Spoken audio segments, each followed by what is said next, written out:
Hi hello ಎಲ್ರಿಗೂ ನಮಸ್ಕಾರ. ವಿಬಿಎನ್ ವೆನುಬಿ ಚಾನೆಲ್ಗೆ ಆಧಾರದ ಸ್ವಾಗತ. ಇವತ್ತಿನ ಕಾರ್ಯಕ್ರಮ ಪುಸ್ತಕ ಬಿಡುಗಡೆ ಕಾರ್ಯಕ್ರಮ. ಪ್ರೊಫೆಸರ್ ಬಿಎಂ ನಾಗರಾಜು, ಪ್ರಾಂಶುಪಾಲರು, ಸರ್ಕಾರಿ ಪ್ರಥಮ ದರ್ಜೆ ಕಾಲೇಜು, ಹುಲ್ಲಹಣ್ಣಿ ಅವರ ಪ್ರವಾಸೋದ್ಯಮದ ಮೂಲತತ್ವಗಳು ಹಾಗೂ ವಿಶ್ವ ಪರಂಪರೆ ತಾಣಗಳು ಪುಸ್ತಕ ಬಿಡುಗಡೆ ಸಮಾರಂಭ.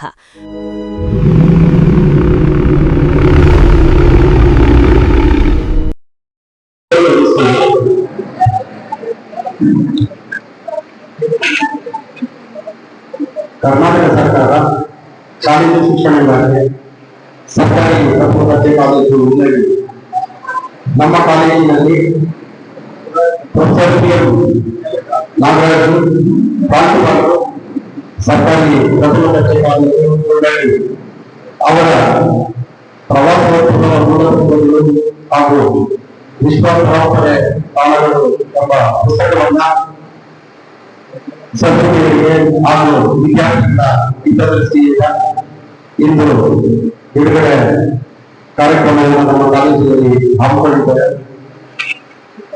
ಈ ಕಾರ್ಯಕ್ರಮವನ್ನು ಪ್ರಾರ್ಥನೆ ಮಾಡುವುದಕ್ಕ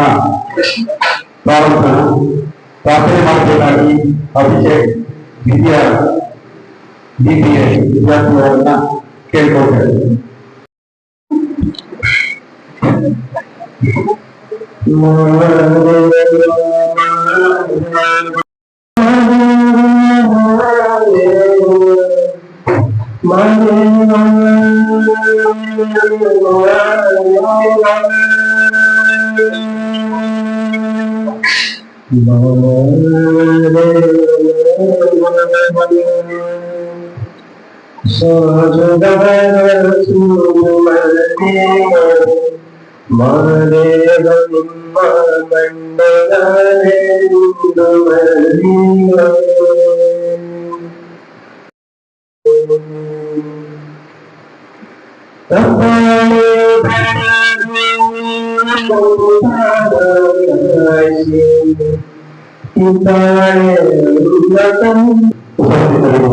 ಎಲ್ಲ ಆತ್ಮೀಯವಾಗಿ ಸ್ವಾಗತಿಸಬೇಕು ಅಂತ ಡಾಕ್ಟರ್ ಶ್ಯಾಮಸುಂದರ್ ವಾಣಿಜ್ಯಶಾಸ್ತ್ರ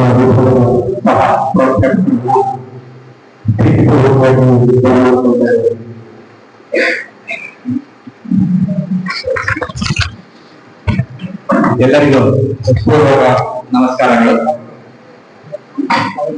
ಈ ಒಂದು ಪುಸ್ತಕ ಬಿಡುಗಡೆ ಕಾರ್ಯಕ್ರಮಕ್ಕೆ ನಾವೇನು ಕಾರ್ಯಕ್ರಮದ ಅಧ್ಯಕ್ಷತೆಯನ್ನು ಇಷ್ಟ ಏನ್ ಮಾಡ್ತಿದ್ದೋ ಪ್ರಾಂಶುಪಾಲರನ್ನ ನಾವು ನೋಡ್ತಾ ಇದ್ದೇವೆ. ಈ ಒಂದು ಕಾರ್ಯಕ್ರಮದ ವಿಶೇಷತೆ ಏನಂದ್ರೆ ಅವರು ಸ್ವತಃ ಲೇಖಕರಾಗಿರೋದ್ರಿಂದ ನಾನು ಅಧ್ಯಕ್ಷತೆ ವಹಿಸ್ಕೊಳ್ಳಲ್ಲ, ಚಿಂತಾಮಣಿ ಸರ್ ಅಧ್ಯಕ್ಷತೆ ವಹಿಸ್ಕೊಳ್ಳಿ ಅಂತ ಹೇಳಿ ಕೇಳ್ಕೊಂಡಿದ್ದೇನೆ. ಹಾಗಾಗಿ ಈ ಕಾರ್ಯಕ್ರಮದ ಅಧ್ಯಕ್ಷರಾದಂತಹ ಡಾಕ್ಟರ್ ಚಿನ್ನಸ್ವಾಮಿ ಸರ್, ಸಹ ಪ್ರಾಧ್ಯಾಪಕರು, ಆಂಗ್ಲ ಭಾಷಾ ವಿಭಾಗ, ಇವರಿಗೆ ಕಾಲೇಜಿನ ಪರವಾಗಿ ಹಾಗೂ ನಮ್ಮ ನಿಮ್ಮೆಲ್ಲರ ಪರವಾಗಿ ಹೃತ್ಪೂರ್ವಕವಾದ ಸ್ವಾಗತವನ್ನು ಕೊಡುತ್ತೇನೆ.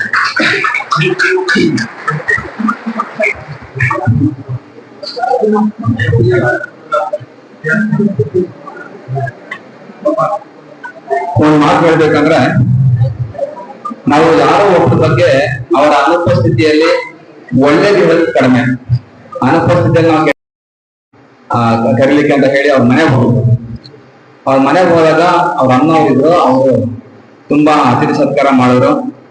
ಅವರು ಎಷ್ಟು ಸೌಜನ್ಯವಾಗಿ ಮಾತಾಡಿದ್ರು ಅಂದ್ರೆ ಅಷ್ಟು ಏಕಾಗಿದೆ. ಅವರು ನಾವ್ ಹೇಳಿದ್ದನ್ನ ಕ್ಲೀನ್ ಆಗಿ ಕೇಳಿಸ್ಕೊಂಡು ಸ್ಪಷ್ಟವಾಗಿ ಮಾತಾಡಿದ್ರು. ಆಗ ಸರ್ ಬಂದು ಮಾಧವಿ ಮೇಡಮ್ ಬಗ್ಗೆ ತುಂಬಾ ಹೇಳ್ಕೊಂಡ್ರ ಹತ್ರ.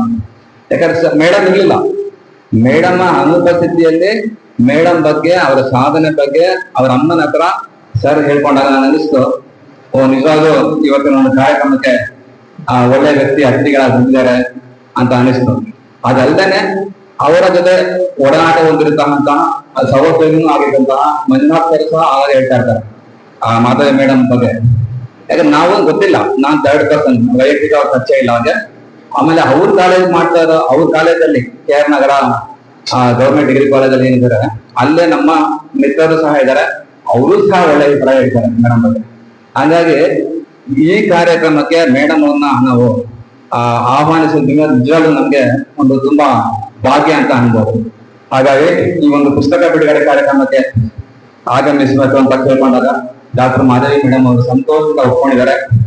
ಸಹ ಪ್ರಾಧ್ಯಾಪಕರು ಇತಿಹಾಸ ವಿಭಾಗ, ಸರ್ಕಾರಿ ಪ್ರಥಮ ದರ್ಜೆ ಕಾಲೇಜು, KR ನಗರ, ಇವರಿಗೂ ಸಹ ನಮ್ಮ ಕಾಲೇಜಿನ ಪರವಾಗಿ ಹಾಗೂ ನಿಮ್ಮೆಲ್ಲರ ಪರವಾಗಿ ಹೃತ್ಪೂರ್ವಕವಾದ ಸ್ವಾಗತವನ್ನು ಕೋರುತ್ತೇನೆ.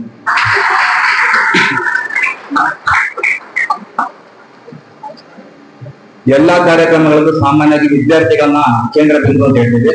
ಆದ್ರೆ ಇವತ್ತಿನ ಕಾರ್ಯಕ್ರಮಗಳಲ್ಲಿ ಕೇಂದ್ರ ಬಿಂದು ಆಗಿರುವಂತಹ ಸ್ವತಃ ಪ್ರಾಂಶುಪಾಲರು ಹಾಗೂ ಒಂದು ಪುಸ್ತಕದ ಲೇಖಕರಾದಂತಹ ಡಾಕ್ಟರ್ BM ನಾಗರಾಜ್ ಸರ್ ಅವರು. ಇವ್ರ ಬಗ್ಗೆ ಹೇಳ್ಬೇಕು ಅಂದ್ರೆ ನಾನು ಸ್ವಾಗತ ಭಾಷಣದಲ್ಲಿ ಸ್ವಲ್ಪ ಹೇಳ್ತಾ ಇದ್ದೆ. ಅವರು ತುಂಬಾ ಕರುಣಾಮಯ. ಯಾಕಂದ್ರೆ ಪುಸ್ತಕ ಬಿಡುಗಡೆ ಸಮಾರಂಭಕ್ಕೆ ಸಾಮಾನ್ಯವಾಗಿ ಅವರ ಸಹೋದರಿಗಳ ಅಥವಾ ಮಿತ್ರರ ಒಡನಾಟದಲ್ಲೇ ಬಿಡುಗಡೆ ಮಾಡಿಬಿಡ್ತಾರೆ. ಅವರ ಆಸೆ ಏನಂದ್ರೆ ನನ್ನ ವಿದ್ಯಾರ್ಥಿಗಳ ಮುಂದೆ ನಾನು ಪುಸ್ತಕ ಬಿಡುಗಡೆ ಮಾಡಬೇಕು ಅನ್ನೋ ಒಂದು ಆಸೆ ಇರ್ತಾರೆ. ನಾವು ಹೋಗಿದ್ದೀವಿ ಕಲಾಮಂದಿರದಲ್ಲಿ ಬುಕ್ ಬಿಡುಗಡೆ ಮಾಡಿದ್ದಾರೆ, ನಮ್ಮ ಫ್ರೆಂಡ್ ಹೋಗಿದ್ದೀವಿ, ಹೋಟೆಲ್ ನಲ್ಲಿ ಬುಕ್ ಬಿಡುಗಡೆ ಮಾಡಿದ್ದಾರೆ. ಅವ್ರಿಗೆ ಯಾರು ಬೇಕು ಸ್ನೇಹಿತರು ಕರ್ಸ್ಕೊಂಡು ಬುಕ್ ನ ಬಿಡುಗಡೆ ಮಾಡ್ತಾರೆ. ಆದ್ರೆ ನನ್ನ ವಿದ್ಯಾರ್ಥಿಗಳ ಮುಂದೆನೆ, ನನ್ನ ಸಹೋದ್ಯೋಗಿ ಮಿತ್ರರ ಮುಂದೆನೆ ಆ ಪುಸ್ತಕ ಬಿಡುಗಡೆ ಆಗ್ಬೇಕಂತ ಹೇಳಿ ಅವರು ಕೋರ್ಕೊಂಡು ಈ ಒಂದು ಕಾರ್ಯಕ್ರಮಕ್ಕೆ ಕಾರಣೀಭೂತರಾಗಿದ್ದಾರೆ. ಹಾಗಾಗಿ ಅವ್ರಿಗೂ ಸಹ ನಮ್ಮ ಕಾಲೇಜಿನ ಪರವಾಗಿ ಹಾಗೂ ನಿಮ್ಮೆಲ್ಲರ ಪರವಾಗಿ ಹೃತ್ಪೂರ್ವಕವಾದ ಸ್ವಾಗತವನ್ನು ಕೋರ್ತೇನೆ.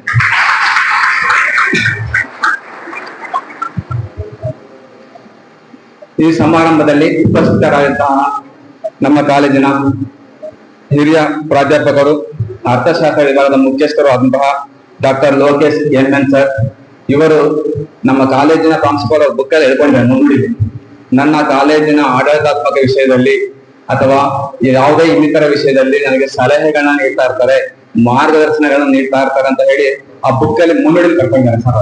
ಹಾಗೆ ತುಂಬಾ ಅಭಿಮಾನ ಹೊಂದಿದ್ದಾರೆ ಲೋಕೇಶ್ ಸರ್ ಬಗ್ಗೆ. ಅವರು ಸಹ ಈ ಕಾರ್ಯಕ್ರಮಕ್ಕೆ ಆಗಮಿಸಿ ಉಪಸ್ಥಿತರಿದ್ದಾರೆ. ಅವರಿಗೆ ನಿಮ್ಮೆಲ್ಲರ ಪರವಾಗಿ ಪೂರ್ವಕವಾದ ಸ್ವಾಗತವನ್ನು ಕೋರುತ್ತೇನೆ.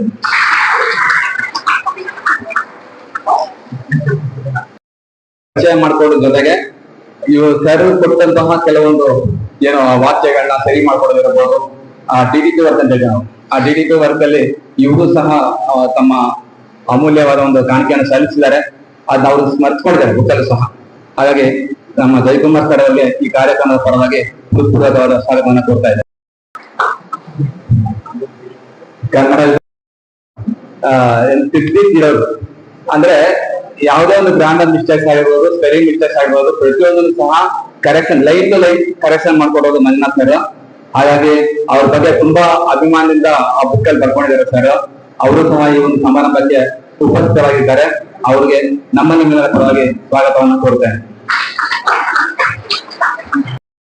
ಸಂಜಾಯ ಮೇಡಮ್ ಅವರು ಈ ಕಾಲೇಜಿನ ಒಂದು ಎಲ್ಲಾ ದೈಹಿಕ ಶಿಕ್ಷಣ ಒಂದು ಅಲ್ಲದೆ ಯೋಗ ಸಂಬಂಧಪಟ್ಟಾಗಿರ್ಬೋದು ಅಥವಾ ಇನ್ನು ಯಾವುದೇ ಒಂದು ಕಲ್ಚರಲ್ ಪ್ರೋಗ್ರಾಮ್ ಇರ್ಬೋದು, ಆಕ್ಟಿವ್ ಆಗಿ ಪಾಲ್ಗೊಂಡು ತಮ್ಮ ಒಂದು ಸಕ್ರಿಯ ಒಂದು ಪಾಲ್ಗೊಳ್ಳುವಿಕೆಯನ್ನು ಗುರುತಿಸಿಕೊಂಡಿದ್ದಾರೆ. ಅವರು ಸಹ ಈ ಕಾರ್ಯಕ್ರಮದಲ್ಲಿ ಉಪಸ್ಥಿತರಿದ್ದಾರೆ. ಅವ್ರಿಗೆಲ್ಲರ ಪರವಾಗಿ ಸ್ವಾಗತವನ್ನು ಕೋರ್ತಾ ಇದ್ದೇನೆ.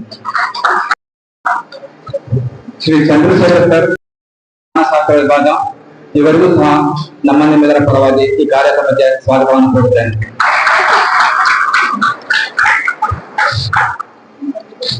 ಈ ಇವರೆಲ್ಲರಿಗೂ ಸಹ ಅವರ ಅನುಪಸ್ಥಿತಿಯಲ್ಲಿ ಸ್ವಾಗತವನ್ನು ಕೋರ್ತಾ ಇದ್ದೇನೆ. ಕಾಲೇಜಿನ ಅಧೀಕ್ಷಕರಾದಂತಹ ಶ್ರೀ ಚೇತನ್ JN ಇವರು ಸಹ ಉಪಸ್ಥಿತರಿದ್ದಾರೆ.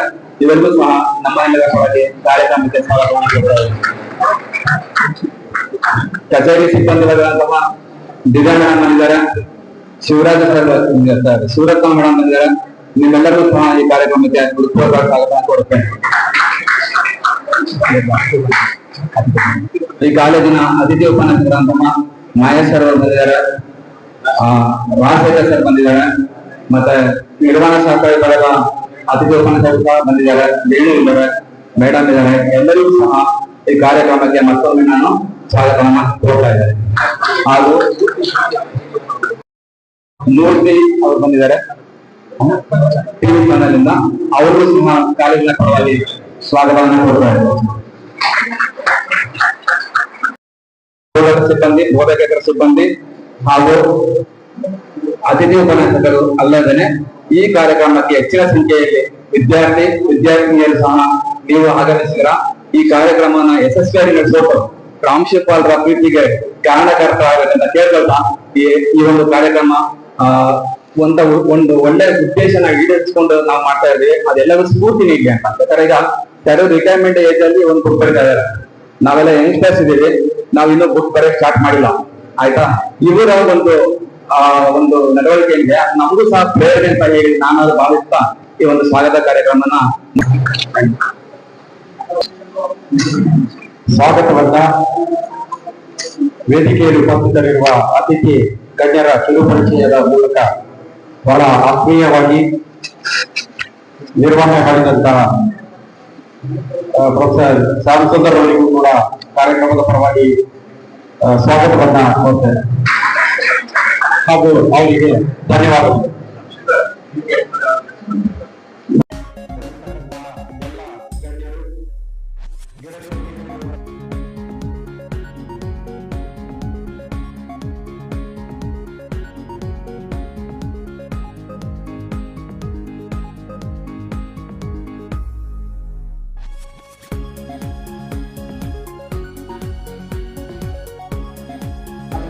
ಡಾಕ್ಟರ್ ಮಾಧುರಿ ಮೇಡಮ್ ಸಮಾಜ ವಿದ್ಯಾರ್ಥಿ ಅವರು ಹಾಗೂ ಲೇಖಕರಾದಂತಹ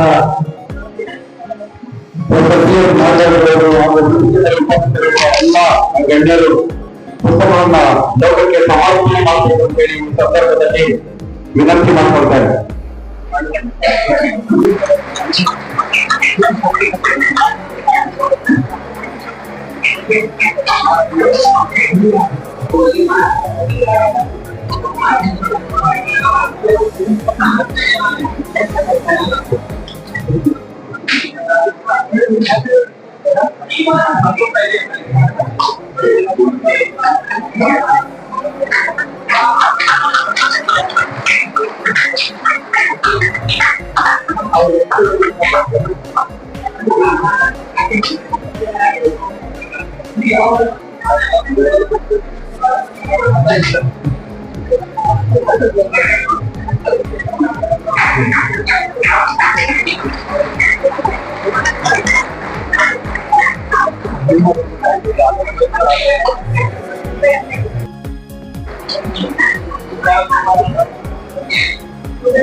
ನಮಸ್ಕಾರ. ಈ ದಿನದ ಈ ಸರಳ ಸುಂದರ ಸಮಾರಂಭದ ಅಧ್ಯಕ್ಷತೆಯನ್ನು ವಹಿಸಿರುವ ಡಾಕ್ಟರ್ ಚಿನ್ನಸ್ವಾಮಿಗಳು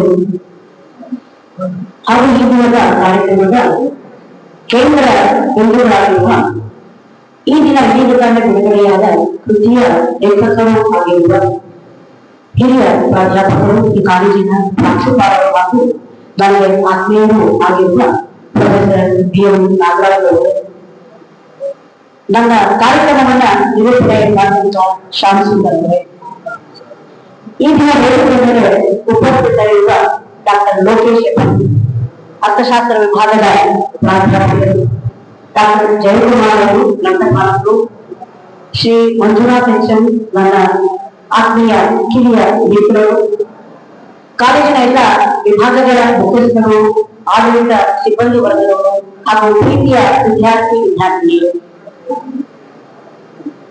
ನೀವು ಈ ಕಡೆ ಸ್ವಲ್ಪ ಗಮನ ಕೊಟ್ರೆ ನಾನು ನಿಮ್ಗೆ ಏನು ಭರವಸೆ ಕೊಡ್ತೀನಿ ಅಂದ್ರೆ ತುಂಬಾ ಸಮಯ ತಗೊಳ್ಳೋಣ ಅಂತ. ನೀವು ಗಲಾಟೆ ಮಾಡುವುದಾದ್ರೆ ಇಲ್ಲಿಂದ ನಿಮ್ಗೆ ಎದುರುಗಳಿಗೆ ಅವಕಾಶ ಕೊಡೋದಂತೆ ಆಯ್ಕೆ ನೀವು. ಈ ದಿನದ ಕಾರ್ಯಕ್ರಮ ಬಹಳ ವಿಶಿಷ್ಟವಾದಂತಹ ಕಾರ್ಯಕ್ರಮ. ಈ ದಿನ ಪ್ರವಾಸೋದ್ಯಮದ ಮೂಲತತ್ವಗಳು ಹಾಗೂ ವಿಶ್ವ ಪರಂಪರೆ ಕಾಲಗೊಳ್ಳುವ ಕೃತಿಯನ್ನ ಈಗ ತಾನೇ ನಾವೊಂದು ಲೋಕಾರ್ಪಣೆ ಮಾಡಿದ್ದೇವೆ. ಈ ಪುಸ್ತಕ ಬಿಡುಗಡೆಯ ಅವಕಾಶವನ್ನ ಪ್ರೊಫೆಸರ್ ನಾಗರಾಜ್ ಸರ್ ಅವರು ಬಹಳ ಅಭಿಮಾನದಿಂದ ನನಗೆ ನೀಡಿದ್ದಾರೆ. ಈ ಗೌರವಕ್ಕಾಗಿ ನಾನು ಅವರಿಗೆ ಕೃತಜ್ಞತೆಗಳನ್ನ ಸಲ್ಲಿಸ್ತೇನೆ. ಸರ್ವರಿಗೆ ಮನಪೂರ್ವಕ ಧನ್ಯವಾದಗಳು ಹಾಗೂ ಈ ಕೃತಿ ರಚನೆಗಾಗಿ ನಿಮಗೆ ಹೃದಯಪೂರ್ವಕ ಅಭಿನಂದನೆಗಳನ್ನು ಸಲ್ಲಿಸುತ್ತೇನೆ. ಪ್ರೊಫೆಸರ್ ಬಿ ಎಂ ನಾಗರಾಜ್ ಅವರು ನಿಮಗೆ ಪ್ರಾಂಶುಪಾಲರಾಗಿ ಸುಪರಿಚಿತರು. ನಾಗರಾಜು ಸರ್ ಅವರಿಗೆ ಇತಿಹಾಸ ಅಧ್ಯಾಪಕರ ವಲಯದಲ್ಲಿ ಮಾತ್ರವಷ್ಟೇ ಅಲ್ಲದೆ ಅವರು ಬೆಂಗಳೂರು ವಿಶ್ವವಿದ್ಯಾಲಯವನ್ನು ಸೇರಿದ ಹಾಗೆ ವಿವಿಧ ವಿಶ್ವವಿದ್ಯಾಲಯಗಳ ವ್ಯಾಪ್ತಿಯಲ್ಲಿ ಕರ್ತವ್ಯ ನಿರ್ವಹಿಸಿ ಬಂದಿರುವ ಹಿನ್ನೆಲೆಯಲ್ಲಿ ಅಧ್ಯಾಪಕ ಸಮುದಾಯದಲ್ಲೇ ವಿಶಿಷ್ಟ ಗೌರವ ಹಾಗೂ ಅಪಾರ ಅಭಿಮಾನಕ್ಕೆ ಪಾತ್ರರಾಗಿರುವುದು. ನಾಗರಾಜು ಸರ್ ಅವರು ತಮ್ಮ ಸರಳತೆ, ಸಜ್ಜನಿಕೆ, ಸಹೃದಯತೆ, ಮನೋವೈಶಾಲ್ಯದಿಂದಾಗಿ ಅಧ್ಯಾಪಕ ಸಮೂಹ ಹಾಗೂ ವಿದ್ಯಾರ್ಥಿ ಸಮೂಹಗಳ ಗೌರವ ಅಭಿಮಾನಕ್ಕೆ ಪಾತ್ರರಾಗಿರುತ್ತದೆ. ಅವರ ಹಿರಿಮೆ ಅಷ್ಟೇ ಅಲ್ಲ, ಅವರು ಲೇಖಕರು ಹೋಗುವುದು ನಮಗೆ ಪ್ರೇರಣೆಯನ್ನ ನೀಡುವಂತೆ ನಂಬಿಕೆ. ನಾಗರಾಜು ಸರ್ ಅವರು ಈಗಾಗಲೇ ಬೇರೆ ಬೇರೆ ಕಾಲೇಜುಗಳಲ್ಲಿ ಸೇವೆ ನಡೆಸಿ ಬಂದಿದ್ದಾರೆ. ಆ ಎಲ್ಲ ಕಾಲೇಜುಗಳಲ್ಲೂ ಗ್ರಾಮೀಣ ಪ್ರದೇಶಗಳ ವಿದ್ಯಾರ್ಥಿಗಳೇ ಹೆಚ್ಚಿನ ಸಂಖ್ಯೆಯಲ್ಲಿ ಕಲಿತಾ ಇದ್ದಾರೆ. ಆ ಹಿನ್ನೆಲೆಯಲ್ಲಿ ಕನ್ನಡದಲ್ಲಿ ಓದೋದಕ್ಕೆ ಪುಸ್ತಕಗಳು ವಿದ್ಯಾರ್ಥಿಗಳಿಗೆ ಲಭ್ಯವಿಲ್ಲ ಗಮನಿಸಿಕೊಂಡವರು ಈಗಾಗಲೇ ಮಧ್ಯಕಾಲೀನ ಭಾರತ, ಪ್ರವಾಸೋದ್ಯಮದ ಮೂಲತತ್ವಗಳು, ಪ್ರವಾಸೋದ್ಯಮದ ಸಂಘಟನೆ ಮತ್ತು ಬೆಳವಣಿಗೆಯ ಕೃತಿಗಳನ್ನು ರಚನೆ ಮಾಡಿದ್ದಾರೆ. ಈಗ 4 ವರ್ಷಗಳ ಹಿಂದಿನವರೆಗೂ ಇದ್ದಂತ ಪದ್ಧತಿ ಸಿಬಿಸಿಎಸ್ ಪದ್ಧತಿ, ಅದರಲ್ಲಿ ಅಂತಿಮ ಪದವಿಯ 5 ಮತ್ತು 6ನೇ ಸೆಮಿಸ್ಟರ್ಗಳಲ್ಲಿ ಪ್ರವಾಸೋದ್ಯಮದ ಮೂಲತತ್ವಗಳು ಹಾಗೂ ಪ್ರವಾಸೋದ್ಯಮದ ಸಂಘಟನೆ ಮತ್ತು ಬೆಳವಣಿಗೆಯ ಆಯ್ಕೆ ಪತ್ರಿಕೆಗಳನ್ನ ವಿದ್ಯಾರ್ಥಿಗಳು ಓದ್ತಾ ಇದ್ರು. ಆಗ ಬರೀ ವಿದ್ಯಾರ್ಥಿಗಳಿಗೆ ಮಾತ್ರ ಅಲ್ಲದೆ ಅಧ್ಯಾಪಕರಿಗೂ ಆಕಳ ಗ್ರಂಥ ಅಂತಂದ್ರೆ ನಾಗರಾಜು ಬರೆದಿರುವಂತ ಈ ಕೃತಿಗಳಿವೆ. ಆಂಗ್ಲ ಭಾಷೆಯಲ್ಲಿ ನಿಮ್ಗೆ ಸಾಕಷ್ಟು ಕೃತಿಗಳ ಲಭ್ಯ ಇದೆ. ಆದರೆ ಕನ್ನಡದಲ್ಲಿ ಇವರಿಗೂ ಮೌಲಿಕವಾದ ಕೃತಿಗಳಂತಂದ್ರೆ ನಮ್ಮ ನಾಗರಾಜು ಬರೆದಿರುವಂತ ಕೃತಿಗಳೇ ಅಂತ ಹೇಳೋದಕ್ಕೆ ನನಗೆ ಬಹಳ ಸಂತೋಷ ಆಗುತ್ತೆ. ಲೇಖಕರ ಪರಿಶ್ರಮದ ಪ್ರಸ್ತುತತೆ ಇಂದು ಬಹಳ ಮುಖ್ಯವಾಗಿದೆ. ಈ ಪುಸ್ತಕ ಯಾವಾಗ ಬಿಡುಗಡೆಯಾಗುತ್ತೆ ಅಂತ ನಮ್ಮ ಇತಿಹಾಸ ಅಧ್ಯಾಪಕರು ಕಾತರದಿಂದ ಕಾಯ್ತಾ ಇದ್ದಾರೆ. ಇದು ಫೆಬ್ರವರಿ ಮೊದಲ ವಾರದಲ್ಲೇ ಸಿಗುತ್ತೆ ಅಂತ ನಾವು ಭಾವಿಸಿಕೊಂಡಿದ್ವಿ. ಅದು ಕಾರಣಾಂತರಗಳಿಂದ ತಡ ಆಯಿತು. ಎಲ್ಲ ಅಧ್ಯಾಪಕರು ನಮ್ಮ ಇತಿಹಾಸ ಪ್ರಾಧ್ಯಾಪಕರ ವಾಟ್ಸಪ್ ಗುಂಪಿನಲ್ಲಿ ದಿನಗಳಾದ್ರೆ ಪ್ರವಾಸೋದ್ಯಮದ ಪುಸ್ತಕ ಯಾವಾಗ ಬರುತ್ತೆ ಅನ್ನೋ ಪ್ರಶ್ನೆಯಿಂದ ಪ್ರಾರಂಭ ಆಗ್ತಾ ಇದೆ. ನಿನ್ನೆ ಪುಸ್ತಕ ಪ್ರಕಟಣೆ ಆಗಿದೆ, ಈಗ ಲಭ್ಯ ಇದೆ ಅನ್ನೋ ಮಾಹಿತಿ ಹಾಕಿದ ಕೂಡಲೇ ಅಲ್ಲಿ ಅಭಿನಂದನೆಗಳ ಸುರಿಮಳೆಗೆ ಹಾಗೆ ಬೇಡಿಕೆ ಇರುವಂತ ಮತ್ತು ತುಂಬಾ ಅಗತ್ಯ ಇರುವಂತ ಒಂದು ವಿಷಯದ ಬಗ್ಗೆ ಪ್ರೊಫೆಸರ್ ನಾಗರಾಜು ಸರ್ ಅವರು ತಮ್ಮ ವಯೋನಿವೃತ್ತಿಯ ಹೊಸ್ತಿಲಲ್ಲಿ ಇದ್ದು ಸಹ ವಿದ್ಯಾರ್ಥಿಗಳ ಉಪಯೋಗಕ್ಕಾಗಿ ಬೆಳೆಯಬೇಕು ಅಂತ ಪರಿಶ್ರಮ ಪಟ್ಟು ಬಂದಿದ್ದಾರಲ್ಲ, ಅದು ಅತ್ಯಂತ ಅಭಿನಂದನಾರ್ಹ ಸಂಗತಿ. ಹಿರಿಕಿರಿಯ ಎಲ್ಲರಿಗೂ ಸಹ ಅದು ಪ್ರೇರಣೆಯನ್ನ ಕೊಡುವಂಥದ್ದು ಮತ್ತು ದಾರಿದೀಪವಾಗಿರುವಂತ ಸಂಗತಿ. ಸರಿ, ಅಮೂಲ್ಯವಾದ ಪುಸ್ತಕ ರಚನೆಗಾಗಿ ನಿಮಗೆ ಮತ್ತೊಮ್ಮೆ ನಾನು ಮೈಸೂರು ವಿಶ್ವವಿದ್ಯಾಲಯದ ಇತಿಹಾಸ ಅಧ್ಯಾಪಕರ ಸಂಘದ ಅಧ್ಯಕ್ಷರಾಗಿ ಎಲ್ಲ ಅಧ್ಯಾಪಕರ ವತಿಯಿಂದ ನಮಗೆ ಹೃತ್ಪೂರ್ವಕವಾದಂತಹ ಧನ್ಯವಾದಗಳನ್ನ ಮತ್ತು ಅಭಿನಂದನೆಗಳನ್ನ. ಬೆಳವಣಿಗೆಯಲ್ಲಿ ಬಹಳ ಕೇಂದ್ರ ಪಾತ್ರಗಳನ್ನ ವಹಿಸಿದೆ ಎನ್ನುವುದನ್ನ ನಾವು ನೋಡ್ತೀವಿ. ನಿಮ್ಗೆಲ್ಲರಿಗೂ ಗೊತ್ತಿದೆ, ಇದೊಂದು ನಮ್ಮ ಮೂಲ ತಿಳುವಳಿಕೆಯ ವಿಚಾರ. ಆಧುನಿಕ ಮಾನವ ಉಗಮವಾದದ್ದು ಎಲ್ಲಿ ಅಂತಂದ್ರೆ ಎಲ್ಲರೂ ಮುಲಾಜಿದ್ದಾರೆ. ಯಾವ ಖಂಡದ ಹೆಸರನ್ನ ತಗೊಳ್ತೀರಿ? ಆಫ್ರಿಕಾ ಖಂಡ. ಆಧುನಿಕ ಮಾನವ ವಿಕಾಸ ಹೊಂದಿದ್ದು ಆಫ್ರಿಕಾ ಖಂಡದಲ್ಲಿ. ನೋಡಿ, ಕಾರಣಾಂತರಗಳಿಂದ ಕಾಲ ಕಾಲಕ್ಕೆ ಆಫ್ರಿಕಾ ಖಂಡದಿಂದ ಹೊರಗೆ ಬಿಟ್ಟಂತ ಮನುಷ್ಯರು ಜಗತ್ತಿನಾದ್ಯಂತ ವಿಸ್ತರಿಸಿಕೊಂಡು ಜಗತ್ತಿನ ಎಲ್ಲ ಕಡೆಗಳಲ್ಲಿ ಮಾನವ ಸಂಸ್ಕೃತಿ ಹಾಗೂ ನಾಗರಿಕತೆಗಳು ಬೆಳೆಯೋದಕ್ಕೆ ಕಾರಣಕರ್ತರಾದರು. ನಾವು ಇತಿಹಾಸವನ್ನ, ಮಾನವನ ಇತಿಹಾಸವನ್ನ ಪ್ರಯಾಣ ಮತ್ತು ವಲಸೆಗಳ ಇತಿಹಾಸ ಅಂತಾನೆ ಕರೀತೀವಿ. ನಿರಂತರವಾದ ವಲಸೆಗಳಿಂದಾನೇ ನಮ್ಮ ನಾಗರಿಕತೆ ಒಂದು ಸಂಸ್ಕೃತಿಗಳು ಬೆಳವಣಿಗೆಯನ್ನ ಸಾಧಿಸಿದೆ. ನಾವು ಭಾರತದ ಒಂದು ಚೌಕಟ್ಟನ್ನ ಇಟ್ಕೊಂಡು ಮಾತನಾಡೋದಾದ್ರೆ, ಭಾರತದ ಇತಿಹಾಸದ ವಿದ್ಯಾರ್ಥಿಗಳು ಮಾತ್ರವೇ ಅಲ್ಲದೆ ಹೈಸ್ಕೂಲ್ ಒಳಗೆ ಸಮಾಜ ವಿಜ್ಞಾನವನ್ನ ಓದಿರುವಂತ, ಇತರ ವಿಷಯಗಳನ್ನ ಕಲಿತಾ ಇರುವಂತ ತಮ್ಮೆಲ್ಲರ ಗಮನಕ್ಕೂ ಹೊಂದುವಂತ ಸಂಗತಿ ಭಾರತದ ಒಂದು ಪ್ರಾಚೀನ ನಾಗರಿಕತೆ ಕೊಟ್ಟಿಲಗಳಲ್ಲಿ ಒಂದು ಹೆಸರಾದಂತ ಹರಪ್ಪ ನಾಗರಿಕತೆ ಅಥವಾ ಸಿಂಧುಬೈಲಿನ ನಾಗರಿಕತೆ. ಹರಪ್ಪ ನಾಗರಿಕತೆಯ ಕಾಲದಲ್ಲೇ ಈ ನಾಗರಿಕರು ತಮ್ಮ ಸಮಕಾಲೀನ ನಾಗರಿಕತೆಗಳಿರುವಂತ ಜಾಗಗಳಿಗೆ, ಮೆಸೊಪೊಟೇಮಿಯಾ ನಾಗರಿಕತೆಯ ನಗರಗಳಿಗೆ, ಚೀನಾದೊಂದಿಗೆ, ಮಧ್ಯ ಏಷ್ಯಾದೊಂದಿಗೆ ವ್ಯಾಪಾರ ವಾಣಿಜ್ಯ ಸಂಪರ್ಕವನ್ನು ಸಾಧಿಸಿದರು. ದೂರದ ಅಫ್ಘಾನಿಸ್ತಾನದಲ್ಲೂ ವಾಣಿಜ್ಯ ಕೇಂದ್ರವನ್ನು ಸ್ಥಾಪನೆ ಮಾಡಿಕೊಂಡಿದ್ದರು ಅನ್ನೋದು ಪ್ರಯಾಣದ ಮಹತ್ವ ನಾಗರಿಕತೆ ಬೆಳವಣಿಗೆಯಲ್ಲಿ ಎಷ್ಟು ಕೇಂದ್ರ ಸ್ಥಾನದಲ್ಲಿದೆ ಎಂಬುದನ್ನು ಹೇಳುತ್ತೆ. ಈಗ ನೀವು ಇತಿಹಾಸವನ್ನ ನೀವು ಪ್ರಯಾಣದ ನೆಲೆಯಿಂದ ನೋಡಿದ್ದೆ ಆದ್ರೆ ಅದು ವ್ಯಕ್ತಿಗಳ ಪ್ರಯಾಣ ಆಗಿರ್ಬೋದು ಅಥವಾ ವಿಚಾರಗಳ ಪ್ರಯಾಣ ಆಗಿರ್ಬೋದು. ಆದರೂ ಭಾರತಕ್ಕೆ ವಲಸೆ ಬಂದು ನೆಲೆನಿಂತರು. ಅವರು ಭಾರತೀಯ ಸಂಸ್ಕೃತಿ ಮತ್ತು ನಾಗರಿಕತೆಗಳನ್ನು ಬಹಳ ದೊಡ್ಡ ಪ್ರಮಾಣದಲ್ಲಿ ಪ್ರಭಾವಿಸಿದರು. ಸಂಸ್ಕೃತ ಭಾಷೆ ಪ್ರಾಚೀನ ಜಗತ್ತಿನ ವಿದ್ವತ್ ಭಾಷೆಯಾಗಿತ್ತು, ಬೌದ್ಧಿಕತೆಯ ಭಾಷೆಯಾಗಿತ್ತು, ಆತ್ಮಾಂತ ಭಾಷೆಯಾಗಿತ್ತು, ಜ್ಞಾನದ ಭಾಷೆಯಾಗಿತ್ತು. ಕೇವಲ ಭಾರತಕ್ಕೆ ಮಾತ್ರ ಸೀಮಿತವಾಗಿಲ್ಲ. ಸಂಸ್ಕೃತ ಭಾಷೆ ಆಗ್ನೇಯ ಏಷ್ಯಾದ ರಾಷ್ಟ್ರಗಳಿಗೂ ವಿಸ್ತರಿಸಿತು. 21ನೇ ಶತಮಾನದ ಭಾರತೀಯ ಅಧ್ಯಯನಗಳ ವಿದ್ವಾಂಸ ಶೆಲ್ಡನ್ ಪೋಲಕ್ ಅವರು ಸಂಸ್ಕೃತ ಜಗದ್ವಲಯ ಅನ್ನೋ ಒಂದು ಪರಿಕಲ್ಪನೆಯನ್ನ ತಮ್ಮ ಬಹಳ ಪ್ರಖ್ಯಾತ ಕೃತಿಯಲ್ಲಿ ಮಂಡಿರುತ್ತಾರೆ. ಹೇಗೆ ವ್ಯಾಪಾರ ಮತ್ತು ಯುದ್ಧಗಳ ಮೂಲಕವೇ ಅಲ್ಲದೆ ಸಂಸ್ಕೃತ ಭಾಷೆ ತನ್ನ ಪ್ರೌಢಿಮೆಯ ಕಾರಣಕ್ಕಾಗಿಯೇ ಪ್ರಾಚ್ಯ ಜಗತ್ತಿನಾದ್ಯಂತ ಮನ್ನಣೆಯನ್ನ ಪ್ರತಿಷ್ಠೆಯನ್ನ ಗಳಿಸಿಕೊಂಡಿತ್ತು. ಭಾಷೆಯೂ ಒಂದು ವಿಚಾರಗಳು ಹೊರಗಡೆಗೆ ಹೋಗಿ ಪ್ರಭಾವಿಸಬಹುದು. ಆ ನಂತರದ ಚಲನೆಗಳು ಗೊತ್ತಿದೆ.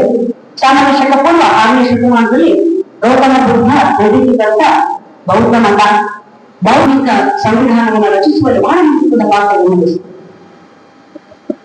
ಈ ಸಂವಿಧಾನವನ್ನ ರಚನೆ ಮಾಡಿಕೊಂಡ ಕಾರಣಕ್ಕೆ ನೋಡಿ, ನಮ್ಮೆಲ್ಲರ ಬದುಕಿನ ಪ್ರಾಣಗಳನ್ನ ನೀವು ನೋಡಿದ್ದಾದ್ರೆ ಕೇವಲ 100 ವರ್ಷಗಳ ಹಿಂದಿನ ಮುಂದುವರೆದ ಸವಲತ್ತುಳ್ಳ ಜಾತಿಗೆ ಸೇರಿರುವಂತ ನಮ್ಮನ್ನು ಒಳಗೊಂಡ ಹಾಗೆ ಇಂದಿನ ಯಾರಿಗೂ ಶಿಕ್ಷಣದ ಅವಕಾಶವಾಗಿ ಸ್ವತಂತ್ರ ಬದುಕನ್ನ ಕಟ್ಕೊಳ್ಳುವಂತ ಅವಕಾಶವಾಗಿ ಇರಲಿಲ್ಲ ಅನ್ನೋದನ್ನ ನಾವು ಮರಿಬಾರದು. ನಾವು ಗತದ ಬಗ್ಗೆ ಮಾತನಾಡಬೇಕಾದ್ರೆ ನಮ್ಮಲ್ಲಿ ಇತ್ತೀಚೆಗೆ ಒಂದು ಧೋರಣೆ ಏನು ಅಂತಂದ್ರೆ ಎಲ್ಲವನ್ನೂ ವೈಭವೀಕರಿಸುವ ಒಂದು ಜೀವಿದೆ ನಮ್ಮಲ್ಲಿ. ಗತವೆಲ್ಲವೂ ಶ್ರೇಷ್ಠ. ವಿದ್ಯೆಯನ್ನ ನಮಗೆ ದಕ್ಕಬೇಕಾದ ಶಕ್ತಿ ಏನು ಅಂತಂದ್ರೆ ವಿಮರ್ಶೆಯ ಶಕ್ತಿ, ಪ್ರಶ್ನಿಸುವ ಶಕ್ತಿ, ವಿಶ್ಲೇಷಣೆ ಮಾಡುವಂತ ಶಕ್ತಿ, ಆಧುನಿಕ ಕಾಲಘಟ್ಟಕ್ಕೆ ಪೂರಕವಾದಂತ ಎಲ್ಲರನ್ನೂ ಸಮಾನವಾದ ಹಾದಿಯಲ್ಲಿ ಅಭಿವೃದ್ಧಿಯ ಮಟ್ಟದಲ್ಲಿ ಮುಂದಕ್ಕೆ ತೆಗೆದುಕೊಂಡು ಹೋಗುವಂತ ಮಾನವೀಯ ಬೌದ್ಧಗಳು ಯಾವುದೇ ಗುರುತಿಸಿ ಅದನ್ನ ಬದುಕಿನಲ್ಲಿ ಅಳವಡಿಸಿಕೊಳ್ಳುವ ಶಕ್ತಿ ನಮಗೆ ವೃತ್ತಿಯಿಂದ ದಕ್ಕಬೇಕು. ಅದರಲ್ಲೂ ನಮ್ಮ ನಡುವಿನ ಬೆಳವಣಿಗೆಗಳು, ರಾಜಕೀಯ ಬೆಳವಣಿಗೆಗಳು ನಮ್ಮ ದೇಶವನ್ನ ಪುನಃ ಅಧಿಕಾರ ಯುಗಕ್ಕೆ ಕೊಳ್ಳುವ ನಿಟ್ಟಿನಲ್ಲಿ ಇವೆ. ಹಾಗಿದ್ದಾಗ ನೀವು ವಿದ್ಯಾರ್ಥಿಗಳು ಗತವನ್ನು ನೋಡುವ ದೃಷ್ಟಿಯನ್ನ ಬೆಳೆಸಿಕೊಳ್ಳಬೇಕಾದ್ರೆ ಯಾವುದನ್ನು ನೋಡಬೇಕಂದ್ರೆ ವಿಮರ್ಶಾತ್ಮಕವಾಗಿ ನೋಡಬೇಕು. ನಮ್ಮ ಪರಂಪರೆಯಲ್ಲಿ ಸಕಾರಾತ್ಮಕವಾದದ್ದು ಗಟ್ಟಿಯಾಗಿರುವುದನ್ನ ಉಳಿಸಿಕೊಂಡು ಯಾವುದು ನಮ್ಮ ಪ್ರಗತಿಗೆ ಅಡ್ಡಗಳಾಗಿದೆ, ಸಂಕೋಲೆಗಳನ್ನು ಹಾಕ್ತಾ ಇದೆ ಅದನ್ನ ಗುರುತಿಸೋದನ್ನ ಪಕ್ಕಕ್ಕೆ ತಳ್ಳುವಂತ ಸಾಮರ್ಥ್ಯವನ್ನ ಬೆಳೆಸ್ಕೊಳ್ಬೇಕು. ಶಿಕ್ಷಣದಿಂದ ನಾವು ಬೇಕಾಗಿರಬೇಕು. ಒಂದು 3 ವರ್ಷಗಳ ಹಿಂದೆ ನಾವು ಯಾರು ಹೀಗೆ ಒಂದು ದಿನ ಉನ್ನತ ಶಿಕ್ಷಣವನ್ನ ಪಡಿತಾ ಇರ್ತೀವಪ್ಪ, ಹೀಗೆ ನಿಲ್ತೀವಿ ಅನ್ನೋದನ್ನ ಕಲ್ಪಿಸಿಕೊಳ್ಳಲು ಸಾಧ್ಯ ಇದೆ ಇದ್ದಂತ ಒಂದು ಸ್ಥಿತಿಯಿಂದ ಇವತ್ತು ನಮ್ಮ ಪ್ರಯಾಣ ಆಧುನಿಕ ಯುಗಕ್ಕೆ ಕಾಣುತ್ತಿದೆ. ನಾವೆಲ್ಲರೂ ಹಕ್ಕಾಗಿ ಶಿಕ್ಷಣವನ್ನ ಪಡಿತಾ ಇದ್ದಾರೆ. ಸ್ವತಂತ್ರವಾಗಿ ನಮ್ಮ ಬದುಕನ್ನು ರೂಪಿಸಿಕೊಳ್ಳುವಂತ ಒಂದು ಅವಕಾಶ ನಮಗೆ ದಕ್ಕಿದೆ. ಇದು ಪ್ರಯಾಣ ನಿರಂತರವಾಗಿ ನಮ್ಮ ಬದುಕುವುದಕ್ಕೂ ಸಾಧ್ಯ ಇರುವುದು. ಎಲ್ಲಿಂದ ಮುಂದಕ್ಕೆ ಹೋಗ್ತಾನೆ ಇರ್ತೀವಿ ನಾವು, ಚಲನಶೀಲತೆಗೆ ತೋರಿಲ್ಲ. ಇದನ್ನ ಹಿನ್ನೆಲೆ ಇಟ್ಕೊಂಡು ಪ್ರವಾಸೋದ್ಯಮದ ಬಗ್ಗೆ ಮಾತಾಡೋದಾದ್ರೆ ನೋಡಿ, ಪ್ರವಾಸವು ಆಧುನಿಕ ಕಾಲದ ಚಿಂತನೆಯನ್ನ ಪ್ರವಾಸ ಅನ್ನೋ ಮಾತು ಹೇಳಿದ ತಕ್ಷಣ ನಮ್ಗೆಲ್ರಿಗೂ ಬಹಳ ಖುಷಿ ಅನಿಸುತ್ತೆ. ಅಂದ್ರೆ ಪ್ರವಾಸ ಹೋಗೋದನ್ನ ಆನಂದಿಸದವರು ಯಾವುದು, ಅದಕ್ಕೆ ವಯೋಮಾನದ ಯಾವುದೇ ಅಡ್ಡಿಯೇ ಇಲ್ಲ. ಪ್ರವಾಸ ಎಲ್ಲ ವಯೋಮಾನಗಳನ್ನು ಉಲ್ಲಾಸಗೊಳಿಸುವಂತ ಮತ್ತು ನಮ್ಮ ಎಲ್ಲ ಜಂಜಾಟಗಳಿಂದ ನಮ್ಮನ್ನು ಮುಕ್ತಗೊಳಿಸುವಂತ ಹೊಸ ಚೈತನ್ಯವನ್ನ ಕೊಡುವಂತ ಶಕ್ತಿಯನ್ನ ಹೊಂದಿದೆ. ಪ್ರಾಚೀನ ಕಾಲದಿಂದ ಜನ ಪ್ರವಾಸ ಹೋಗ್ತಾ ಇದ್ದಾರೆ ಮಾನವ ಕೋಶಗಳಿಗಾಗಿ. ಆದ್ರೆ ಆಧುನಿಕ ಕಾಲದಲ್ಲಿ ಅದೊಂದು ಉದ್ಯಮವಾಗಿ ಬೆಳೆದಿದೆ ಎನ್ನುವುದನ್ನ ನಾವು ಪ್ರವಾಸೋದ್ಯಮ. ಈ ಪ್ರವಾಸೋದ್ಯಮ ಅದರ ಮೂಲ ತತ್ವಗಳೇನು ಮತ್ತು ಅದರ ಕಲಿಕೆಯಿಂದಾಗುವಂತ ಪ್ರಯೋಜನಗಳೇನು ಅನ್ನೋದನ್ನ ತಿಳಿಸುವಂತ ಪತ್ರಿಕೆಯನ್ನ ಇತಿಹಾಸದ ಭಾಗವಾಗಿ ಅದನ್ನು ಕಲಿಯುವ ವಿದ್ಯಾರ್ಥಿಗಳಿಗೆ ಮುಂದೆ ಒಂದು ವೃತ್ತಿಯ ದಾರಿಯೂ ಆಗಿ ಅದನ್ನ ತೆರೆಯುವ ಪದವಿಯನ್ನು ಇಟ್ಕೊಂಡು ಒಂದು ಪತ್ರಿಕೆಯನ್ನ ಮುಂಚೆಸಲಾಗಿದೆ. ಪ್ರವಾಸೋದ್ಯಮದ ಪತ್ರಿಕೆಯನ್ನ ಈ ಪತ್ರಿಕೆಗೆ ಪ್ರೊಫೆಸರ್ ಬಿ ಎಂ ನಾಗರಾಜ್ ಅವರು ಸಿದ್ಧಪಡಿಸಿರುವಂತಹ ಈ ಪಠ್ಯ ಪ್ರವಾಸೋದ್ಯಮದ ಮೂಲತತ್ವಗಳು ಹಾಗೂ ವಿಶ್ವ ಪರಂಪರೆ ತಾಣಗಳು ಎನ್ನುವ ಈ ಕೃತಿ ಅತ್ಯಂತ ಆಕರ್ಷಕವಾದ ಶೈಲಿಯಲ್ಲಿ ಸರಳವಾಗಿ ಸುಲಲಿತವಾಗಿ ಓದಿಸಿಕೊಂಡು ಹೋಗುವ ರೀತಿಯಲ್ಲಿ ಅವರನ್ನು ರಚನೆ ಮಾಡಿದ್ದಾರೆ. ಮತ್ತು ಬಹಳ ಅಷ್ಟಾರ್ಥದ ಮುಖಪುಟದ ವಿನ್ಯಾಸ ಪುಸ್ತಕವನ್ನು ನೋಡುತ್ತಿರುವುದರಿಂದ ಓದಬೇಕು ಅಂತ ಅನಿಸುತ್ತೆ. ಅಂದ್ರೆ ಒಳ್ಳೆಯ ಆಕರ್ಷಕ ಮುಖಪುಟ ಮತ್ತು ಬಳಸಿರುವಂತ ಕಾಗದದ ಒಂದು ಗುಣಮಟ್ಟವು ಅತ್ಯುತ್ತಮವಾಗಿದೆ. ಮತ್ತು ಅವರನ್ನ ಮಂಡಿಸಿರುವ ವಿಷಯವನ್ನ ಮಂಡಿಸಿರುವ ರೀತಿಯೂ ಸಹ ಅದು ತುಂಬಾ ಸುಲಲಿತವಾಗಿ ಎಲ್ಲರಿಗೂ ಅರ್ಥ ಆಗುವ ರೀತಿಯಲ್ಲಿ ಆಕರ್ಷಕವಾಗಿ ಓದಿಸಿಕೊಂಡು ಹೋಗುವ ರೀತಿಯಲ್ಲಿ ಅವರನ್ನ ಓದಿದ್ದಾರೆ. ಈ ಕೃತಿ ಯಾರಿಗೂ ಉಪಯುಕ್ತ ಅಂತ ಪ್ರಶ್ನೆ ಹಾಕೊಂಡ್ರೆ ಇದರ 4ನೇ ಸೆಮಿಸ್ಟರ್ ನಲ್ಲಿ ಇತಿಹಾಸದ ವಿದ್ಯಾರ್ಥಿಗಳು ಆಯ್ಕೆ ಮಾಡುವಂತಹ ಪತ್ರಿಕೆಯನ್ನ ಓದೋರು ಮಾತ್ರ ಉಪಯೋಗಿಸುತ್ತದೆ ಇದು ಖಂಡಿತ ಅಲ್ಲ. ಪ್ರವಾಸೋದ್ಯಮದ ಮೂಲತತ್ವಗಳ ಕುರಿತು ಎಲ್ಲರಿಗೂ ಪ್ರಯೋಜನಕ್ಕೆ ಬರುವಂಥದ್ದು, ವಿಶೇಷವಾಗಿ ಪ್ರವಾಸೋದ್ಯಮದ ಬಗ್ಗೆ ತಿಳ್ಕೊಳ್ಳುವ ಆಸಕ್ತಿ ಇರುವಂತಹ ಪ್ರತಿಯೊಬ್ಬರು ಓದಲೇಬೇಕಾದಂತಹ ಕೃತಿ. ಆ ರೀತಿಯಲ್ಲಿ ಇದನ್ನ ರಚನೆ ಮಾಡಿದ್ದಾರೆ. ಇದರಲ್ಲಿ 5 ಅಧ್ಯಾಯಗಳಿವೆ. ಮೊದಲ ಅಧ್ಯಾಯ ಪ್ರವಾಸೋದ್ಯಮದ ಮೂಲ ತತ್ವಗಳನ್ನ ಪರಿಚಯಿಸುವಂತ ಅಧ್ಯಾಯ. ಇಲ್ಲಿ ಲೇಖಕರ ನುಡಿನಲ್ಲಿ ಒಂದು ಕಾರ ನಿಮ್ಮ ಗಮನಕ್ಕೆ ತರಬೇಕು ಅಂತ ಅನ್ನಿಸ್ತು ನನಗೆ. ಯಾಕೆ ಪ್ರವಾಸೋದ್ಯಮ ಎಲ್ರಿಗೂ ಮುಖ್ಯ ಆಗುತ್ತೆ ಅಂತ. ಪ್ರಾಚೀನ ಕಾಲದಲ್ಲಿ ಪ್ರವಾಸೋದ್ಯಮದ ಅಷ್ಟು ಮಹತ್ವವಿರಲಿಲ್ಲ. ಮಾನವ ತನ್ನ ಮೂಲಭೂತ ಅವಶ್ಯಕತೆಗಳಿಗಾಗಿ ವ್ಯಾಪಾರ, ಧಾರ್ಮಿಕ ಮತ್ತು ಸಂಶೋಧನೆ ದೃಷ್ಟಿಯಿಂದ ಪ್ರಯಾಣಿಸ್ತಾ ಇದ್ದ. ಆದರೆ ಮಾನವ ನಾಗರಿಕನಾದಂತೆ ಆತನ ಆಸೆ ಆಕಾಂಕ್ಷೆಗಳು ಹೆಚ್ಚಾದವು. ಇದು ವಿವಿಧ ಪ್ರವಾಸೋದ್ಯಮಕ್ಕೆ ದಾರಿ ಮಾಡಿಕೊಟ್ಟಿತು. ಪ್ರವಾಸೋದ್ಯಮ ಪ್ರವಾಸಿಗನ ಕನಸನ್ನು ನನಸು ಮಾಡುವ ಶಕ್ತಿ ಹೊಂದಿದ್ದು, ಪ್ರವಾಸಿಗರ ಅಗತ್ಯಾನುಸಾರ ಮೂಲಭೂತ ಸೌಕರ್ಯವನ್ನು ಒದಗಿಸಿ ರಾಷ್ಟ್ರೀಯ ಆದಾಯದ ಹೆಚ್ಚಳಕ್ಕೂ ಕಾರಣವಾಗಿದೆ. ಮನುಷ್ಯನಿಗೆ ಹಣಕ್ಕಿಂತ ಆರೋಗ್ಯ, ನೆಮ್ಮದಿ, ಶಾಂತಿ ಮುಖ್ಯ.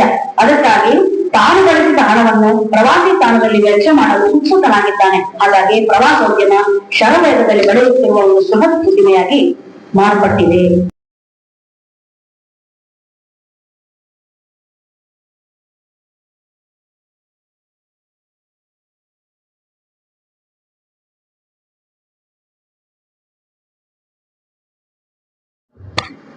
ಈಗ ತಾನೇ ಈ ಪುಸ್ತಕವನ್ನ ಲೋಕಾರ್ಪಣೆ ಹಿರಿಯ ಪ್ರಾಧ್ಯಾಪಕರಾಗಿ ಡಾಕ್ಟರ್ ಮಂದಿರ್ ಹೇಳದವ್ರೆ, ಅವ್ರಿಗೆ ಈ ಸಮಾರಂಭದಲ್ಲಿ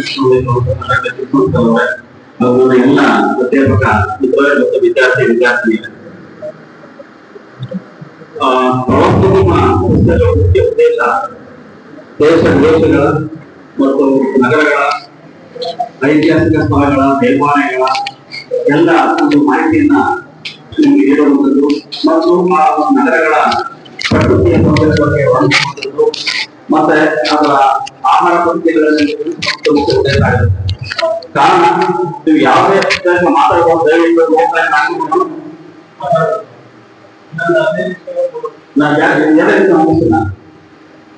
ಸೊ ಒಂದು ಪ್ರವಾಸ ಕೈಗೊಳ್ಳಬೇಕು ಅಂತ ಹೇಳಿದ್ರೆ ಪ್ರತಿಯೊಬ್ಬರು ಕೂಡ ಯಾವ ಸ್ಥಳಕ್ಕೆ ಹೋಗಿ ಅದರ ಕಿರುಪಡಿಸಿರ್ತಾರೆ. ಇಲ್ಲಾಂದ್ರೆ ಗೊತ್ತಾಗುತ್ತೆ ಎಲ್ಲಿ ಹೋಗ್ಬೇಕು, ಏನ್ ಮಾಡ್ಬೇಕು ಅವರ ಆಕಾಂಕ್ಷೆ.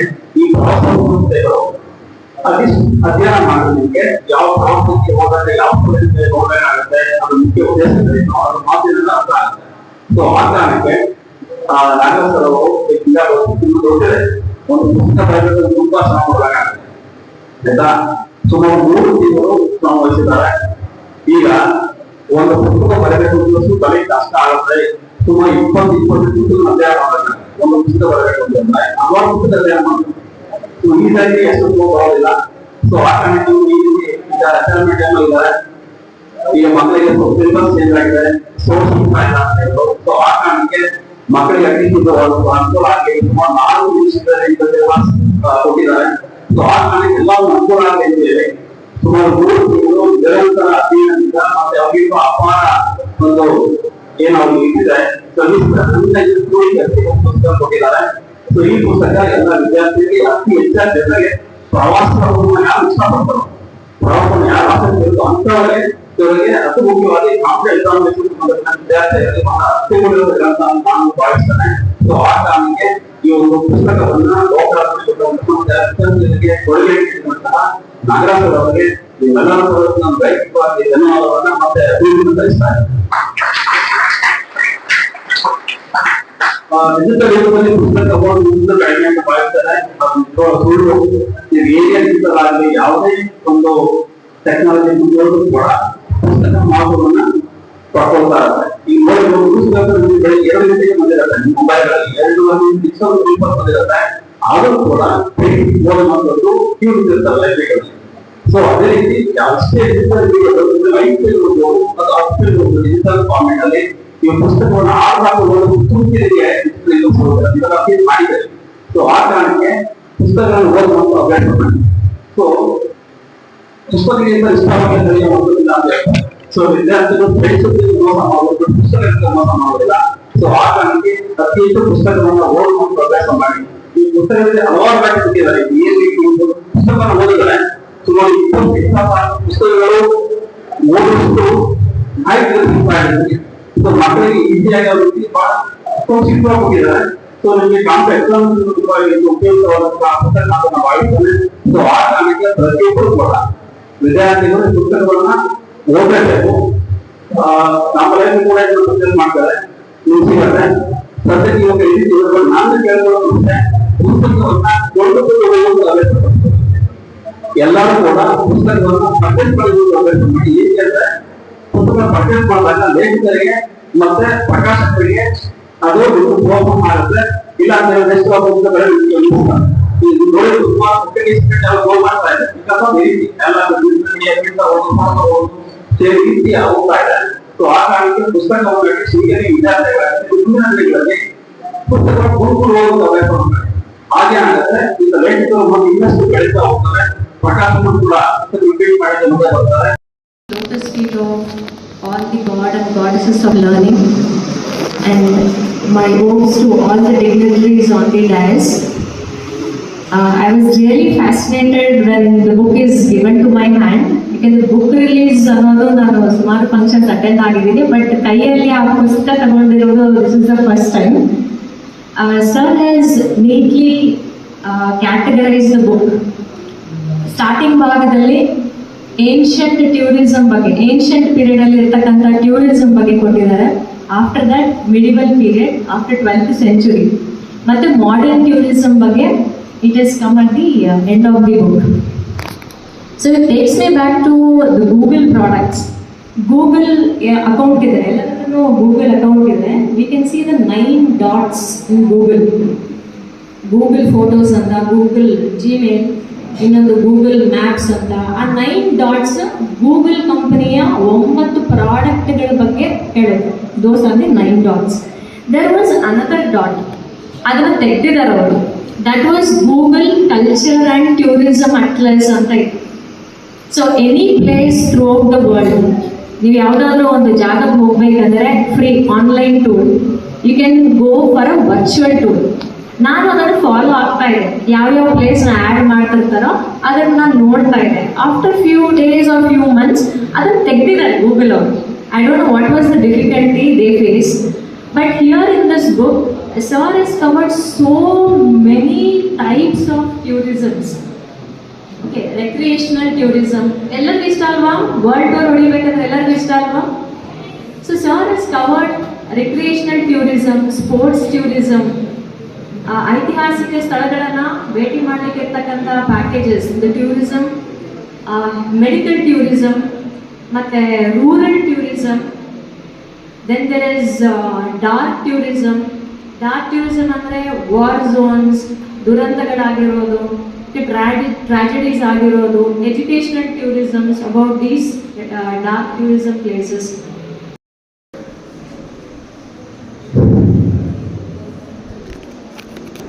ನನ್ನ ಆಯುಷ್ಯರುವಂತಹ ಎಲ್ಲ ಅಧ್ಯಾಪಕ ಮಿತ್ರರಿಗೆ, ವಿದ್ಯಾರ್ಥಿಗಳಿಗೆ, ಹೆಚ್ಚಿನ ವಿದ್ಯಾರ್ಥಿಗಳಿಗೆ, ಅತಿಥಿ ಉಪನ್ಯಾಸಕರಿಗೆ, ನಮ್ಮ ಆಡಳಿತ ಸಿಬ್ಬಂದಿ ವರ್ಗದವರಿಗೆ ಎಲ್ಲರೂ ಸಹ ಮೊದಲು ಸ್ವಾಗತವನ್ನ ನಾನು ಕೊಡ್ತೇನೆ. ವಿದ್ಯಾರ್ಥಿಗಳು ಅವರ ಸಹನೆಯಿಂದ ಕೂತಿರಲಿ. ನಾನು ಹೆಚ್ಚು ಹೊತ್ತು ಮಾತನಾಡಕ್ ಹೋಗಲ್ಲ. ಈಗಾಗಲೇ ಪುಸ್ತಕದ ಬಗ್ಗೆ ಮೇಡಮ್ ಅವರು ಮಾತಾಡಿದ್ದಾರೆ. ಅದೇ ತರ ದೊಡ್ಡ ಮಾತಾಡಿದ್ದಾರೆ. ನಮ್ಮ ಜಯಕುಮಾರ್ ಮಾತಾಡಿದ್ದಾರೆ, ಮುಖ್ಯ ಅತಿಥಿಗಳು ಸಹ ಮಾತಾಡಿದ್ದಾರೆ. ವಿದ್ಯಾರ್ಥಿಗಳೇ, ನಾನು ಬರೆದಿರ್ತಕ್ಕಂತಹ ಪುಸ್ತಕದ ಬಗ್ಗೆ ಮಾಹಿತಿಯನ್ನು ಕೊಡುವುದುಂಟು. ಈ ಪುಸ್ತಕ ಬರೆಯುವುದಕ್ಕೆ ಯಾರ್ಯಾರು ಸಹಕಾರವನ್ನು ನೀಡಿದ್ದಾರೆ ಅಂತ ವಿಚಾರವನ್ನು ನಾನು ಇಷ್ಟಪಡ್ತೇನೆ. ವೇದಿಕೆ ಮೇಲೆ ಆಸೀನರಾಗಿ ಕಾರಣ ಈ ಒಂದು ಕಾರ್ಯಕ್ರಮದ ಅಧ್ಯಕ್ಷತೆಯನ್ನು ವಹಿಸಿರುವಂತಹ ಆತ್ಮೀಯ ಮಿತ್ರರಾದಂತಹ ಡಾಕ್ಟರ್ ಚಿನ್ನಸ್ವಾಮಿ ಅವರೇ, ಈ ಒಂದು ಕಾರ್ಯಕ್ರಮಕ್ಕೆ ಆಗಮಿಸಿರುವಂತಹ ನಮ್ಮ ಇತಿಹಾಸ ವಿಭಾಗದ ಸಹ ಪ್ರಾಧ್ಯಾಪಕರು ಹಾಗೂ ಇತಿಹಾಸ ಸಂಘದ ಅಧ್ಯಕ್ಷರು ಬಹಳ ಪ್ರಾಮಾಣಿಕರು. ಮತ್ತೆ ಇತಿಹಾಸ ವಿಭಾಗದಲ್ಲಿ ಏನಾದರೂ ಹೊಸತನವನ್ನು ತರಬೇಕು, ವಿದ್ಯಾರ್ಥಿಗಳಿಗೆ ಅನುಕೂಲ ಮಾಡಿಕೊಡ್ಬೇಕು ಅಂತಕ್ಕಂತಹ ಆಸಕ್ತಿಯನ್ನು ಹೊಂದಿರುವಂತಹ ಡಾಕ್ಟರ್ ಮಹಾದೇವ್ ಮೇಡಮ್ ಅವರೇ. ಯಾಕೆಂದ್ರೆ ವಿದ್ಯಾರ್ಥಿಗಳೇ, ಸುಮಾರು ವರ್ಷಗಳ ತನಕ ಅವರ ಬಗ್ಗೆ ನನಗೆ ಚೆನ್ನಾಗಿ ಗೊತ್ತು. ನೋಡಿ, ನಾವು DOE ಮೀಟಿಂಗ್ ಹೋದಾಗ, ಪ್ರಶ್ನೆ ಪತ್ರಿಕೆ ತಯಾರಿಸಕ್ಕೆ ಹೋದಾಗ ಈಗಲೂ ಸಹ ವಿದ್ಯಾರ್ಥಿಗಳು ಯಾವ ರೀತಿ ಬರೀತಾರೆ, ಅಲ್ಲಿಂದ ಕನ್ನಡ ಇಂಗ್ಲಿಷ್ ಎಲ್ಲರೂ ಸಹ ಒಬ್ಬರೇ ಬರೀತಾರೆ. ಅಷ್ಟು ತಾಳ್ಮೆ ಇದೆ, ಅಷ್ಟು ಆಸಕ್ತಿ ಇದೆ. ಇತಿಹಾಸದಲ್ಲಿ ಯಾವುದೇ ರೀತಿಯ ಪ್ರಶ್ನೆ ಪತ್ರಿಕೆ ಸಮಸ್ಯೆ ಬರಬಾರದು ಅನ್ನೋ ರೀತಿಯಲ್ಲಿ ಕೆಲಸವನ್ನು ಮಾಡ್ತಾರೆ. ನಾವೆಲ್ಲ ಟಿ ಬಗ್ಗೆ ಮೇಡಮ್ ಅಂದ್ರೆ ದೀಪಕವಾಗಿ ಅರ್ಥ ಇಷ್ಟೆಲ್ಲ ಕೆಲಸ ಮುಗಿಸ್ತೀನಿ ಅಂತ ಅಷ್ಟು ಪ್ರಾಮಾಣಿಕರು. ಆಮೇಲೆ ಇತಿಹಾಸ ವಿಭಾಗದಲ್ಲಿ ಯಾವುದೇ ರೀತಿಯ ಸಮಸ್ಯೆ ಬಂದು ಮುನ್ನುಗ್ತಾರೆ. ಸಾಮಾನ್ಯವಾಗಿ ಪುರುಷರು VC ಮತ್ತು ರಿಜಿಸ್ಟರ್ ಭೇಟಿಯಾಗಿ ಗೆದ್ದಿರ್ತಾರೆ, ಗೆದ್ದಿಲ್ಲ. ಅಷ್ಟರ ಮಟ್ಟಿಗೆ ನಮ್ಮ ಇತಿಹಾಸ ವಿಭಾಗವನ್ನ ಮುಂದುವರಿಸುತ್ತಿರುವಂತಹ ಡಾಕ್ಟರ್ ಮಾಧವಿ ಮೇಡಮ್ ಅವರನ್ನೇ ನಾನು ಕಲಿಸಬೇಕು ಅಂತ ಹೇಳಿ ಆಸಕ್ತಿ ಇಟ್ಟು ಅವರನ್ನ ಕಲಿಸಿದ್ದೇನೆ. ನನ್ನ ಗ್ರಂಥದ ಬಗ್ಗೆ ಬಹಳಷ್ಟು ಒಳ್ಳೆಯ ಮಾತುಗಳನ್ನು ಆಡಿದ್ದಾರೆ. ಜೊತೆಗೆ ಅವರು ಗೊತ್ತಿದೆ, ನಾನು ಈಗಾಗಲೇ ಇದು 4ನೇ ಪುಸ್ತಕ. 2008ರಲ್ಲಿ ನಾನು ಹುಣಸೂರು ವುಮೆನ್ಸ್ ಕಾಲೇಜ್ ಬಂದಾಗ ಮಧ್ಯಕಾಲೀನ ಭಾರತದ ಇತಿಹಾಸ ಅಂತ ಹೇಳಿ ಪ್ರಥಮ BA ವಿದ್ಯಾರ್ಥಿಗಳಿಗೆ ಕೃತಿಯನ್ನ ಬರೆದಿದ್ದೇನೆ. ನಿಮ್ಗೆ ಆಶ್ಚರ್ಯ ಆಗ್ಬೋದು, ಅದು ಇಡೀ ನಮ್ಮ ಕರ್ನಾಟಕದಲ್ಲಿ ಸುಮಾರು 7,000 ಕಾಪಿ ಖರ್ಚಾಯ್ತು. ಅಷ್ಟು ಫೇಮಸ್ ಆಯ್ತು. ಅದೇ ರೀತಿಯಲ್ಲಿ 2014ರಲ್ಲಿ ಪ್ರವಾಸೋದ್ಯಮದ ಮೂಲ ಪ್ರಪ್ರಥಮ ಬಾರಿಗೆ ಕನ್ನಡ ಭಾಷೆಯಲ್ಲಿ ನಮ್ಮ ಮೈಸೂರು ವಿಶ್ವವಿದ್ಯಾಲಯದಲ್ಲಿ ಮೇಡಮ್ ಹೇಳಿದಾಗೆ ನಾನೇ ಫಸ್ಟ್ ಕೃತಿಯನ್ನ ಬರೆದಿದ್ದು. ಅದು ಸಹ ಬಹಳ ಪುಸ್ತಕಗಳು ಸೇರಾದು. ಅದೇ ರೀತಿಯಲ್ಲಿ 2016ರಲ್ಲಿ ಪ್ರವಾಸೋದ್ಯಮದ ಸಂಘಟನೆ ಮತ್ತು ಬೆಳವಣಿಗೆ ಅಂತಕ್ಕಂಥ ಕೃತಿಯನ್ನು ಬರೆದೆ. ಈಗ 2026ರಲ್ಲಿ ನನ್ನ ಒಂದು ಆಸಕ್ತಿ ಏನಂದ್ರೆ, ನಾನು ನಿವೃತ್ತಿ ಹೋಗುವ ಮುನ್ನ ನಮ್ಮ ಕಾಲೇಜಿನ ವಿದ್ಯಾರ್ಥಿಗಳ ಮತ್ತು ಅಧ್ಯಾಪಕರ ಆಡಳಿತ ವರ್ಗದ ಸಮ್ಮುಖದಲ್ಲಿ ಪುಸ್ತಕವನ್ನು ಬರೆಯಬೇಕು ಅಂತ ಒಂದು ಆಸೆ ಇತ್ತು. ಹಾಗಾಗಿ ಆ ಒಂದು ಆಸೆ ಈಡೇರಿದೆ. ನಮ್ಮ ಜಯಕುಮಾರ್ ಸರ್ ಹೇಳಿದಾಗೆ ಬಹಳಷ್ಟು ಜನ ಬೇರೆ ಬೇರೆ ಕಡೆ ಪುಸ್ತಕಗಳನ್ನು ಬಿಡುಗಡೆ ಮಾಡಕ್ಕೆ ಇಷ್ಟಪಡ್ತಾರೆ. ನನಗೆ ಇಷ್ಟ ಇದ್ದಿದ್ದು ನಮ್ಮ ಕಾಲೇಜಲ್ಲಿ ನಾನು ಚಾಲನೆ ಮಾಡಿ ತೋರಿಸಬೇಕು, ನಮ್ಮ ವಿದ್ಯಾರ್ಥಿಗಳಿಗೆ ಅನುಕೂಲಕರವಾದಂತಹ ಪುಸ್ತಕವನ್ನು ಬರೀಬೇಕು ಅಂತ ಹೇಳಿ ಪುಸ್ತಕವನ್ನು ಬರೆದೆ. ಬಹಳಷ್ಟು ಶ್ರಮ ಪಟ್ಟು ಅದನ್ನ ಬರೆದಿದ್ದೇನೆ. ನನ್ನ ಪುಸ್ತಕ ಬರೆಯುವುದಕ್ಕೆ ಕಾರಣಕರ್ತರು ಯಾರ್ಯಾರು ಹೇಳಲೇಬೇಕು. ಯಾಕೆಂದ್ರೆ ನನ್ನ ಶ್ರಮಕ್ಕೆ ಅವರು ತಮ್ಮ ಶ್ರಮವನ್ನು ಸೇರಿಸಿ ಪುಸ್ತಕ ಒಳ್ಳೆಯ ರೂಪವನ್ನು ಪಡ್ಕೊಳ್ಳುವಂತೆ ಸಹಕಾರಿಯಾಗಿದ್ದಾರೆ. ಮೊದಲನೇದಾಗಿ ನಾನು ಹೇಳಬೇಕಾದ ಯಾರ ಬಗ್ಗೆ ಅಂದ್ರೆ ಡಾಕ್ಟರ್ ಜಯಕುಮಾರ್ ಬಗ್ಗೆ. ನಾನು ಯಾವಾಗಲೇ ಫ್ರೀ ಟೈಮ್ಗೆ ಲೈಬ್ರರಿಗೆ ಹೋಗುವಂತ ಅಭ್ಯಾಸ ಸ್ವೀಕರಿಸ್ತಾ ಇದ್ದೆ. ನಾನು ಕೂತ್ರ ಲೈಬ್ರರಿ ಆಗುವಂತ ಎಲ್ಲೇ ಆಗಲಿ ಸುಮಾರು 4ರಿಂದ 5 ಗಂಟೆ ನನಗೆ ಒಂದು ಯಾವುದೋ ವಿಷಯ ತಗೊಂಡೆ. ಅಷ್ಟರ ಮಟ್ಟಿಗೆ ಆಸಕ್ತಿ ಇದೆ. ಆ ಆಸಕ್ತಿಗೆ ಅವರು ಸ್ಫೂರ್ತಿಯನ್ನು ನೀಡಿದ್ರು. ನಾನು ಹೇಳಿದೆ, ಒಂದು ಪುಸ್ತಕ ಬರೆಯೋದು ಜಯಕುಮಾರ್ ಏನ್ ಮಾಡೋದು ಅಂತ. ಸಾರ್ ನೀವೇನು ಭಯ ಪಡಬೇಡಿ, ಗ್ರಂಥಾಲಯದಲ್ಲಿ ಎಷ್ಟು ಮುಟ್ಟಿವೆ ಎಲ್ಲವನ್ನು ಹುಡುಕ್ ನೋಡಿ, ಜೊತೆಗೆ ಈ ಸೋರ್ಸ್ ಸೇರಿದ್ರೆ ನಾವು ಹುಡುಕಿ ಮಾಡ್ತೇನೆ ಅಂತ ಹೇಳಿ ಬಹಳಷ್ಟು ಶ್ರಮ ಪಟ್ಟು, ನಾನು ಎಷ್ಟು ಶ್ರಮ ಪಟ್ಟಿದ್ರು ಅದೇ ಶ್ರಮವನ್ನು ಅವ್ರು ಪಟ್ಟಿದ್ದಾರೆ. ಇದು ಸುಳ್ಳಾಲೆ ಅಷ್ಟರ ಮಟ್ಟಿಗೆ ಜಯಕುಮಾರ್ ಅವರು ನನಗೆ ಸಹಕರಿಸಿದ್ದಾರೆ. ಅದೇ ರೀತಿಯಲ್ಲಿ ಪ್ರಿಂಟ್ ಮಾಡುವಂತ ಒಬ್ಬ ವ್ಯಕ್ತಿ, ಅವ್ರ ಶಿಕ್ಷಣ ಅವರು ನೋಡಿಕೊಟ್ರು ಚಾಮರಾಜನಗರದಲ್ಲಿ ಅಂತ ಹೇಳಿ. ಮತ್ತೆ ಆ ಪ್ರಿಂಟ್ ಲೇಟ್ ಆಗಿದ್ದಕ್ಕೋಸ್ಕರ ಸುಮಾರು ಜಯಕುಮಾರ್ ಜೊತೆ ನಾನು ಬೇಜಾರು ಹೇಳಿದ್ದೀನಿ. ಸಹನೆಯಿಂದ ಕೇಳಿದ್ದಾರೆ ಪಾಪ. ಸರ್ ಆಯ್ತು ಸರ್, ನಾನು ಹೇಳ್ತೀನಿ, ನಾನು ಹೇಳಿದೆ ಅಂತ ಹೇಳಿ ಸುಮಾರು ಒಂದು 20 ದಿನ ತಡಾಗಿದೆ. ಹಾಗಾಗಿ ಅಷ್ಟು ಸಹನೆಯಿಂದ ನಮ್ಗೆಲ್ಲ ಸಹಕಾರವನ್ನು ಕೊಟ್ಟಿದ್ದಾರೆ. ಹಾಗಾಗಿ ಜಯಕುಮಾರ್ ಅವರ ಸಹಕಾರವನ್ನು ನೋಡಿ ಸಾಧ್ಯ. ಎರಡನೇದಾಗಿ ನಮ್ಮ ಚೇತನವರು ಅಧೀಕ್ಷಕರು ನಿಮ್ಗೆ ಆಸೆ ಆಗಿದೆ ಪುಸ್ತಕ ಬಗ್ಗೆ ಹೇಳಿರ್ಬೋದು ಅಂತ. ಅವ್ರು ಹೇಳ್ತಿದ್ರು, ಸರ್ ನೀವು ಮೀಟಿಂಗ್ ಮಾಡಬೇಕಾದ್ರೆ ಮೆಸೇಜ್ ಆಗ್ತಿರಲ್ಲ, ವಾಯ್ಸ್ ಮೆಸೇಜ್, ನೀವು ಸಿಸ್ಟಮ್ ಮುಂದೆ ಕೊಟ್ಟು ಟೈಪ್ ಮಾಡೋದಕ್ಕಾಗಿಲ್ಲ, ಆ ಮೆಸೇಜ್ ತರನೇ ಟೈಪ್ ಮಾಡಿ ಸರ್. ನಾವು ಅದನ್ನ ರೆಡಿ ಮಾಡಿಸ್ಕೊಡ್ತೀವಿ ಅಂತ ಹೇಳಿದ್ರು. ಹಾಗಾಗಿ ನನಗೆ ಬಹಳ ಖುಷಿ ಆಯ್ತು. ಹಾಗಾಗಿ ಜಯಪೇಟ್ ಸರ್ ನಾನು ಧನ್ಯವಾದ ಹೇಳಕ್ ಇಷ್ಟಪಡ್ತೀನಿ. ಇನ್ನು ನನ್ನ ಇಡೀ ಪುಸ್ತಕವನ್ನ ಸಂಪೂರ್ಣವಾಗಿ ಓದಿ ಬಿಡುವಿನ ವೇಳೆಯಲ್ಲಿ ಇಲ್ಲಿ ಮತ್ತೆ ಮನೆಯಲ್ಲಿ ಸುಮಾರು ವಾರಗಳ ಕಾಲ ಏನೇನು ತಪ್ಪುಗಳಿಗೆಲ್ಲ ತಿದ್ದಿ ಎಲ್ಲಾ ರೀತಿಯಲ್ಲೂ ಸರಿಪಡಿಸಿದಂತಹ ಆ ಪುಸ್ತಕ ಸುಂದರ ರೂಪವನ್ನು ಪಡೆಯುವುದಕ್ಕೆ ಕಾರಣಕ್ಕಂತೂ ನಿಮಗೆಲ್ಲ ಗೊತ್ತಿದೆ. ನಮ್ಮ ಕನ್ನಡ ದೇಶರು ಮಂಜುನಾಥ್ ಸಾರ್ ಅವರ ಒಂದು ಸಹಕಾರವನ್ನು ಸಹ ಆಯ್ತಾ. ಅದೇ ರೀತಿಯಲ್ಲಿ ಡಾಕ್ಟರ್ ಶಿಕ್ಷಣ ಸರ್ ಅವರು ಬಿಡುವಿದ್ದಾಗ ಸೇರ್ಪಡೆಗಳು ಸಹ ಪುಸ್ತಕ ರೆಡಿಯಾಗ ಯಾವಾಗ ಬರುತ್ತೆ ಸರ್ ಬೇಕಾಯ್ತು ಸರ್ ದಿನ ಕೇಳೋದು ಒಂದು ಏನೋ ಖುಷಿ. ನಮ್ಮ ಪ್ರಿನ್ಸಿಪಾಲ್ಗಳು ಗ್ರಂಥ ಬರೀತಾ ಇದೆ ಯಾವ ರೀತಿ ಇದೆ ಅಂತ ಕೇಳೋದು ಬಹಳ ಇಷ್ಟಪಡೋದು. ಹಾಗಾಗಿ ಶಿಕ್ಷಣ ಸರ್ ಪದೇ ಪದೇ ಜ್ಞಾಪಿಸಿ ಹೇಳ್ತಾ ಇದ್ರು. ಅವರಿಗೂ ಸಹ ಧನ್ಯವಾದಗಳು ಹೇಳಕ್ ಇಷ್ಟಪಡ್ತಾರೆ.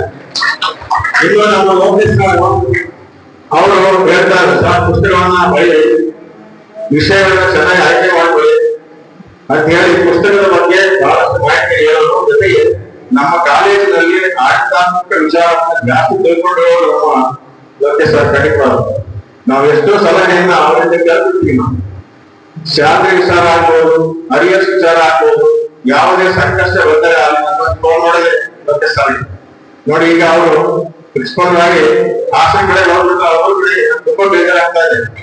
ಇನ್ನೊಂದು ತಿಂಗಳಿರ್ಬೋದು ಅಷ್ಟೇ. ಅವರು ನಮ್ಮ ಕಾಲೇಜಿನಲ್ಲಿ ಬಹಳಷ್ಟು ಆಡಳಿತಾತ್ಮಕ ಕೆಲಸದಲ್ಲಿ ನಮಗೆ ಸಹಕಾರಿದ್ದಾರೆ.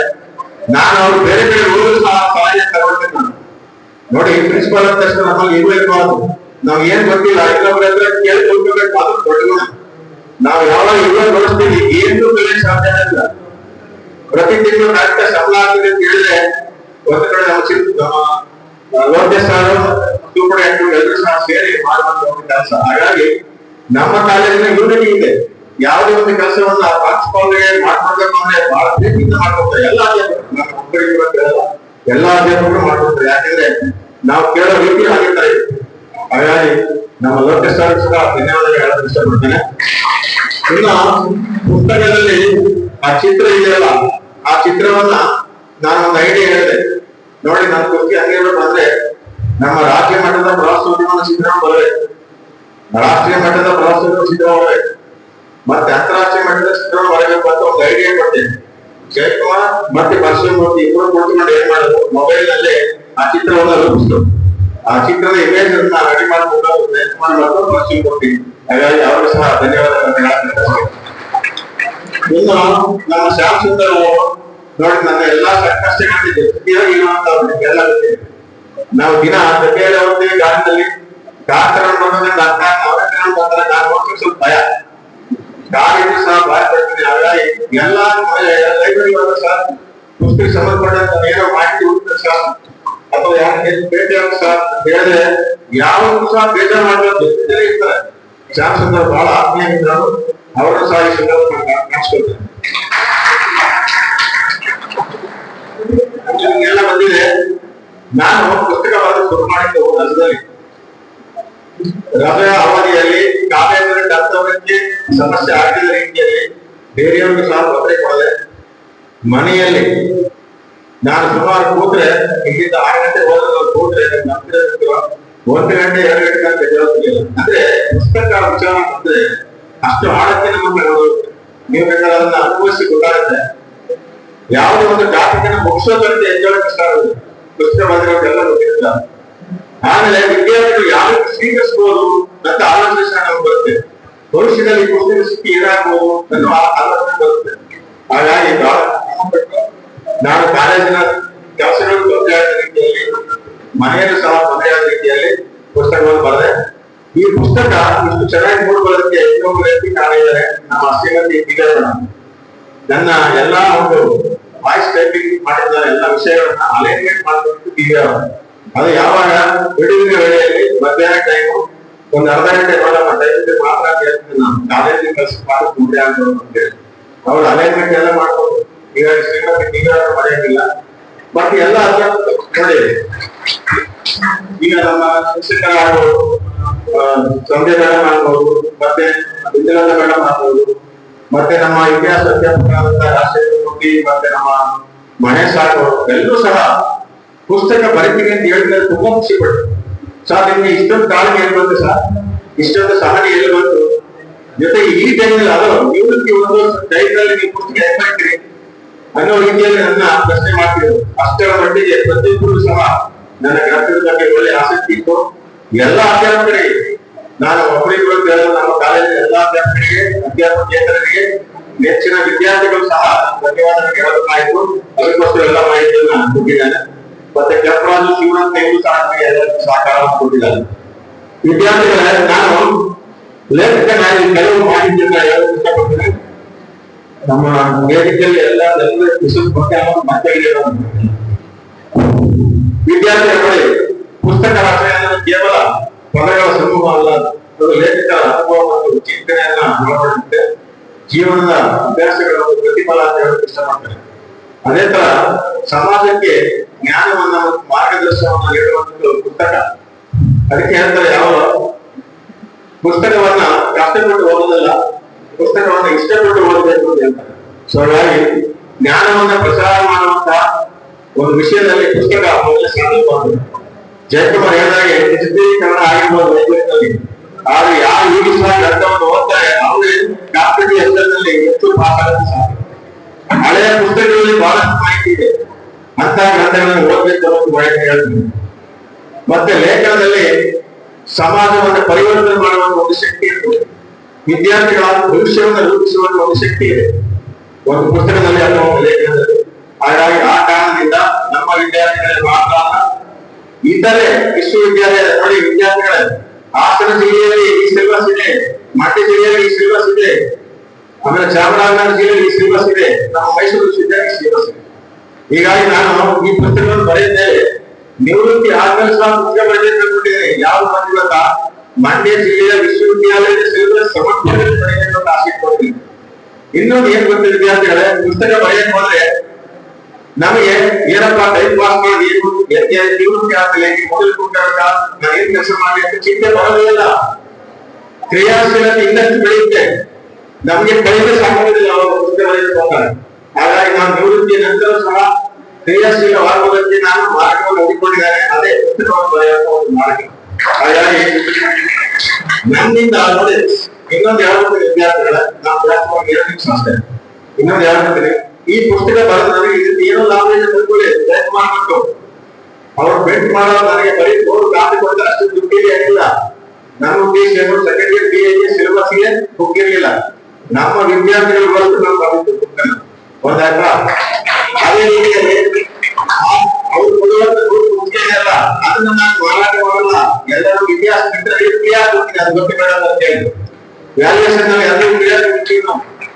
ನನ್ನ ಉದ್ದೇಶ ಏನು ಅಂತ ಹೇಳಿದ್ರೆ, ನಾನು ಬರೆದಿರ್ತಕ್ಕಂಥ ವಿಚಾರ ನಮ್ಮ ಅಧ್ಯಾಪಕರಿಗೆ ಮತ್ತು ವಿದ್ಯಾರ್ಥಿಗಳಿಗೆ, ಪ್ರವಾಸೋದ್ಯಮ ಆಸಕ್ತರಿಗೆ ಅನುಕೂಲ ಆಗುವ ಉದ್ದೇಶ ಬಿಟ್ಟರೆ ಬೇರೆ ಲಾಭದ ಉದ್ದೇಶ ಯಾವುದಿಲ್ಲ. ಸೊ ಹಾಗಾಗಿ ವಿದ್ಯಾರ್ಥಿಗಳ ಯಾವ ದೃಷ್ಟಿಕೋನದಿಂದ ನಾನು ಬರೆದಿದ್ದೇನೆ. ಜ್ಞಾನಿನ ಸದೃಶ ಅಂತ ಹೇಳ್ತಾರೆ, ಜ್ಞಾನಕ್ಕೆ ಸಮಾನ ಯಾವುದೇ ಇಲ್ಲ. ಹಾಗಾಗಿ ಹೆಚ್ಚಿನ ಜ್ಞಾನವನ್ನ ಬೆಳೆಸ್ಕೋಬೇಕು ಅಂತಕ್ಕಂಥ ಮಾಹಿತಿ ಹೇಳ್ತೇನೆ. ಇಂದಿನ ಕಾಲದಲ್ಲಿ